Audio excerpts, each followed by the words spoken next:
আমাদের কলকাতার player Ajinkya Rahane Eden গার্ডেনের মাঠে সেঞ্চুরি করে ফেললো। আর 1.5 মাস পর আইপিএল শুরু হচ্ছে এবং আইপিএলের আগে এত সুন্দর ফর্ম আজিঙ্কে রাহানে, তাও আবার যে মাঠে খেলবে আজিঙ্কে রাহানে সেই মাঠেই সেঞ্চুরি পূরণ করলো হরিয়ানার বিপক্ষে। মুম্বাই আর হরিয়ানার বিপক্ষে রঞ্জি ট্রফির কোয়ার্টার ফাইনাল ম্যাচ চলছে এবং সেই ম্যাচে মুম্বাইয়ের তরফ থেকে আজিঙ্কে রাহানে 108 রানের ইনিংস খেললো 180 বলে এবং এই ইনিংসে আজিঙ্কে রাহানে 13টা 4 মেরেছে এবং 108 রান করেছে এবং আউট হয়ে প্যাভিলিয়নে ফিরেছে। অসাধারণ ইনিংস খেলেছেন আজিঙ্কে রাহানে। এই মাঠেই আইপিএল 2025 সালে আইপিএল খেলবে কলকাতার তরফ থেকে এবং ইডেন গার্ডেনের মাঠে এত সুন্দর ইনিংস খেললো সে। এই ইনিংসটাতে অবশ্যই তাকে কনফিডেন্স দেবে কি যখন কেকেআরের তরফ থেকে সে মাঠে নামবে তখন অবশ্যই তার এই জিনিসটা মনে থাকবে কি হ্যাঁ আমি 1.5 মাস আগেই এই মাঠে আমি সেঞ্চুরি করেছি।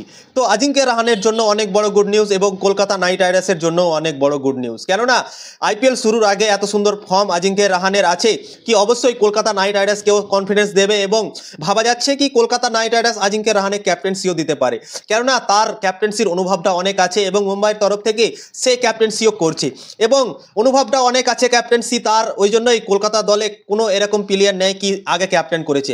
ভেঙ্কটেশ আয়ার এবং রিঙ্কু সিংয়ের কথা বলা হচ্ছে কি এদেরকে ক্যাপ্টেন করতে পারে, কিন্তু আমার মনে হয় সব থেকে বেস্ট অপশন হবে আজিঙ্কে রাহানে। আজিঙ্কে রাহানেকে যদি ক্যাপ্টেন করে কলকাতা নাইট রাইডার্স তাহলে একটা অনুভবী প্লেয়ার পেয়ে যাবে এবং 3 নম্বরে খেলার মতো একটা ব্যাটিং পেয়ে যাবে এবং তার ক্যাপ্টেন্সির অনুভব তো আছেই। সে রাজস্থান রয়্যালস থেকে আগে আইপিএলে ক্যাপ্টেন্সি করেছে এবং ভারতের দল থেকেও সে ক্যাপ্টেন্সি করেছে টেস্ট ক্রিকেটে। তো আজিঙ্কে রাহানে বেস্ট অপশন হবে যেভাবে সে ফর্মে আছে, যেভাবে সে ক্রিকেট খেলছে। যতদিন থেকে কেকেআর দল তাকে কিনে নিয়েছে আইপিএল 2025-এর নিলামে, তারপর থেকে তার অসাধারণ ফর্ম চলছে। যেখানেই ক্রিকেট খেলছে তার বড় স্কোর আসছে এবং সৈয়দ মুস্তাক আলী ট্রফিতেও অসাধারণ খেলেছিল এবং রঞ্জি ট্রফির ম্যাচগুলোতে সে ভালো পারফরমেন্স করছে। তো কেকেআর দল অবশ্যই চাইবে কি আজিঙ্কে রাহানে কি ক্যাপ্টেন্সি করা উচিত, ভাবনা চিন্তা করছে আগে থেকে। তো কলকাতা নাইট রাইডার্স অনেক খুশি হবে এই ইনিংসে এবং আজিঙ্কে রাহানেও অনেক খুশি হবে, কেননা এই মাঠেই আইপিএল খেলবে আজিঙ্কে রাহানে কিছুদিন পর এবং কিছুদিন আগে ইডেন গার্ডেনের মাঠে সেঞ্চুরি সত্যি অনেক কনফিডেন্স দেবে আজিঙ্কে রাহানেকে এবং আজিঙ্কে রাহানের ফ্যান, কলকাতার ফ্যান অবশ্যই খুশি হবে এই ইনিংসটাতে, কেননা অসাধারণ ইনিংস খেলেছেন আজিঙ্কে রাহানে। আজিঙ্কে রাহানে মিডল অর্ডারে ব্যাট করতে এসে 108 রানের ইনিংস খেলেছেন এবং মুম্বাইকে একটা ভালো জায়গায় নিয়ে গেছে কোয়ার্টার ফাইনাল ম্যাচে।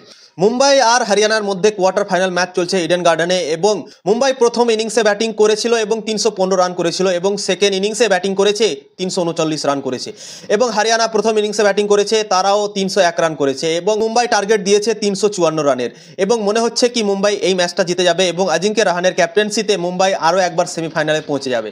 তো অবশ্যই মনে হচ্ছে কি মুম্বাই এই ম্যাচটা জিতবে।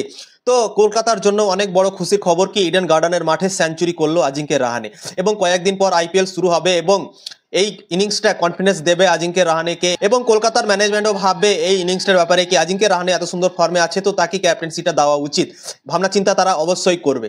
তো তোমাদের কি মনে হয় কাকে ক্যাপ্টেন্সি দেওয়া উচিত কলকাতা নাইট রাইডার্সের? অবশ্যই কমেন্ট করে জানাবেন এবং চ্যানেলকে সাবস্ক্রাইবটা করে যাবেন।